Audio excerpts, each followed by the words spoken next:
Hello chess friends and welcome to Jozarov chess channel and welcome to our best chess games of all time series. So in this series we're following the best chess games that have been ever played in chess history, and today I wanted to show you really a great game played by the legendary Levon Aronian with the black pieces against Anish Giri. So the game was played in 2012. Back in 2012 Anish Giri was maybe sort of a rising star. On the other hand, Levon Aronian was really a respected grandmaster. I think in this early stage of this decade, maybe Levon Aronian wasn't the most successful player, but I think he was the sharpest of all of grandmasters. That's why I really liked his games, and that's why I decided really to name my son after him. He is really my favorite grandmaster these days.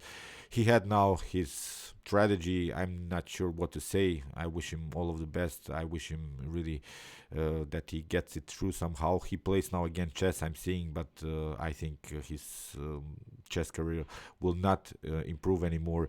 He'll play maybe just for fun or just in order to keep him sharp.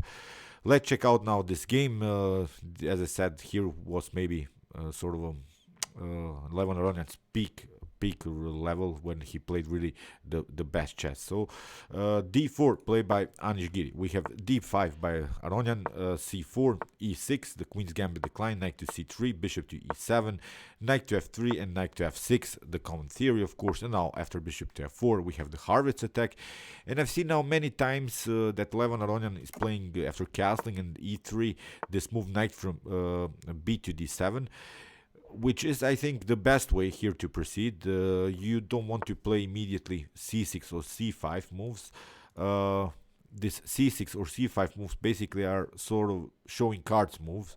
When I used to play the queen's gambit decline, I myself also like to play first this move knight to d7. There is a certain point about this knight to d7. If you play, for instance, c6, then you go into this closed line, which is very annoying to play against. And if you play something like c5, then you get in sort of a symmetrical position in which white has always the slightly advantage for being white. It's really too symmetrical. Black hopes here to get out of this tactical mess and tries really to simplify the position. But here the most aggressive way is really to play the move knight to d7. After potential d takes c4, then you would have the opportunity to play knight to b6, again challenging the pawn. But also after potential c5 and d takes c5, the knight would come on c5 on a very active square. So these are these tiny little things in opening that I always think about when I analyze this grandmaster games. Here after bishop to e2, you see now comes this move d takes c4, which was a delaying move, this move by Aronian, knight to d7. And now when the bishop, for instance, takes, which wasn't played in the game, then you would have opportunities to play knight to b6 or even c5 immediately. So in the game, Giri tried here after d takes c4 castling, and it allows now Levon Aronian to block the position a little bit to keep his pawn on the board. There are now maybe some threats with a4, a5. I think they can be met with some potential a5 moves in order to prevent this a5 by white himself. So here queen to c2 played by Anish, and now knight to h5. We want to get rid of this bishop. This bishop has a good diagonal, so that's why here bishop to e5. And this was Giri's idea to force this move, this next move by Levon Aronian, this move f6. And now comes already a great move by Anish Giri, also knight to g5. This is still common theory. This is really the top grandmaster level in which they familiar really with the sidelines of the queen's gambit decline. Knight to g5. The problem is you cannot take the bishop. Of course, you get checkmated on h7, so you have to take the knight. And now, of course, Levon Aronian's knight is also hanging on h5. We have now a really weird pawn structure that Aronian has here. Here double pawns, here double pawns. Still up a pawn, but it's really hard sometimes to protect all of these weaknesses. And now after bishop to d7, here I think Anish Giri played his first inaccuracy in the game, allowed now Levon Aronian to go into this tactics. He played now this very aggressive rook takes f3 idea. Great positional sacrifice, as after g takes f3 we have a new position in which okay, white has still this active bishop. This is basically the key protector of white's king. But when we watch this knight here on c3, it's a little bit far from the action. So white doesn't have so many defenders in front of the king. We have also this weakened pawn structure in front of the king. So of course we have some ideas how to get into this position. Our main goal, I think, from black's perspective, is to play, if the position of course allows it, there are of course counterplay possibilities also for white, to play bishop to c6 and take out simply this weak pawn on f3, somehow get the queen here also on like squares, and try maybe to checkmate on g2. So it's really hard to pull this through, but as I said, here white has these weaknesses in front of the king, so that's why Aronian plays a very nice idea immediately to undermine the potential protectors of the white king, which is of course now the bishop on e5. We want to get rid of this bishop. Our bishop is bad anyway here on e7. It's blocked out by our own pawn, so at least we can trade it off for this good bishop of white, trying to really to get rid of this defender. And now after queen to e4, we have bishop to c6, queen to g4, and now queen to e7. Here Aronian hopes that Giri will take the pawn, which happened in the game. After bishop takes d6, we have c takes d6, and at least what black has gained here is now this undoubling pawn situation. Now we would have the opportunity to really lock the position with the move d5, then again have a very nice pawn chain here in the center. So in the game, knight to e4, here h6, not allowing Anish to take this pawn, which is a very important attacker now in the continuation of the game. And now queen to g3, d5, kicking away the knight, and now knight to c3. Maybe a better idea here is to play knight to c5, but still this knight can be chased away with some potential knight to c8, b6 ideas, or even knight to a5 immediately, a4, attacking the knight after potential trades of pieces. Still, this would be playable, maybe even for white, as the position would be much more simplified.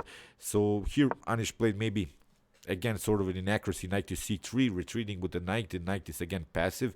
This bishop is blocking out the knight's possibility to come into the game through the square b5. So here rook to f8, getting another attacker into the game, and here knight to e2. Probably this was Giri's idea, to play move as f4 to cement his knight on this very active square on f4. So here rook to f5 played by Aronian, and now king to g2, and now knight to d7. So when we always are on the attacking side, we want to evaluate the pieces by their activity and their strength. Here you have to improve the position, of course, of the knight, so that's why knight to d7, maneuvering the knight on the queen side, trying to get new attacking possibilities. In the game, rook to h1, which wasn't maybe the best of choices. Maybe trying here even to play rook to e1, rook to d1.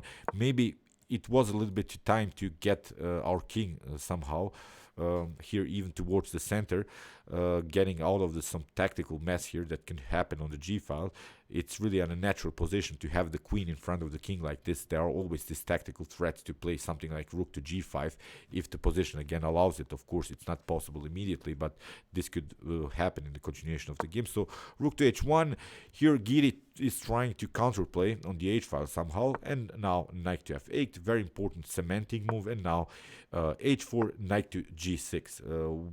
Here taking of course the g5 pawn is not a possibility. As I mentioned, this was the tactical threat, and now basically Levon Aronian will take another pawn in the next move. Here f4 played by Giri, and now knight takes h4. So the plan of Giri's wasn't good. Here the knight gets again very active into the game. If you give the sacrifice back, g takes h4, you see you have to again move the queen. Rook to f6, rook to g6 is the threat. We could again include our bishop in the attack, so this is again a favorable continuation for black. So still with this very nice 3 versus 2 situation on the queen side, I think white is lost. So here Giri tried now finally to remaneuver his king, but I think it was a little bit too late, as you see Levon Aronian has the flexibility to attack both sides. He can really remaneuver the queen very easily. The queen of Anish Giri is a little bit stuck here in order to defend white's king.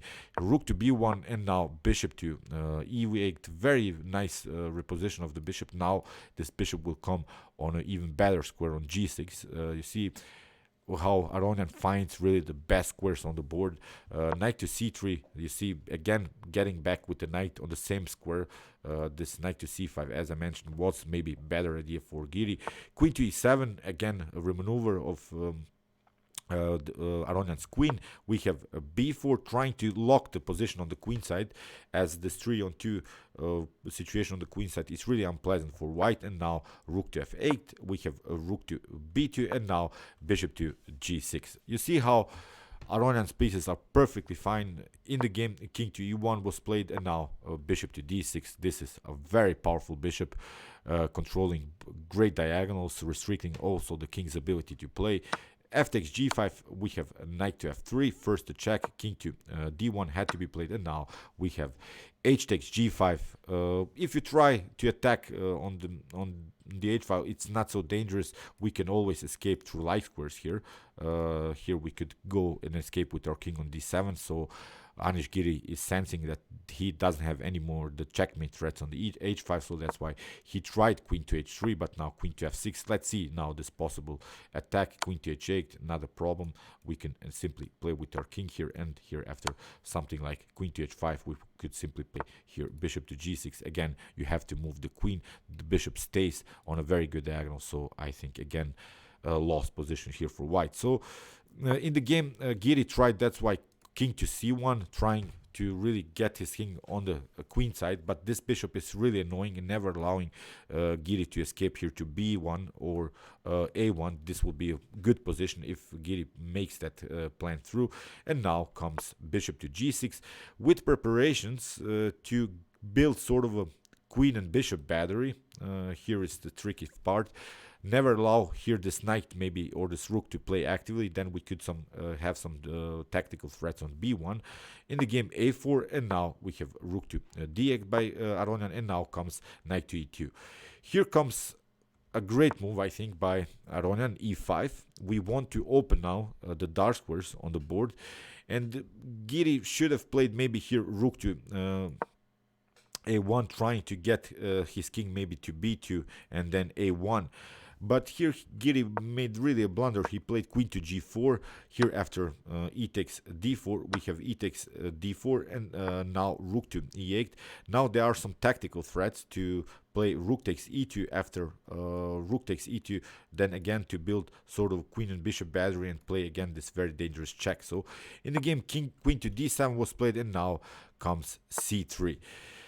Great move by Levon Aronian, deflecting the knight from the defense. If you take, for instance, knight takes c3, then we have queen to f4. You don't have good squares here for the king. Here king to e1 can be a possibility, but again we would have, I think, here even a checkmate threat immediately with rook to e1, rook takes e1, and now queen to d4.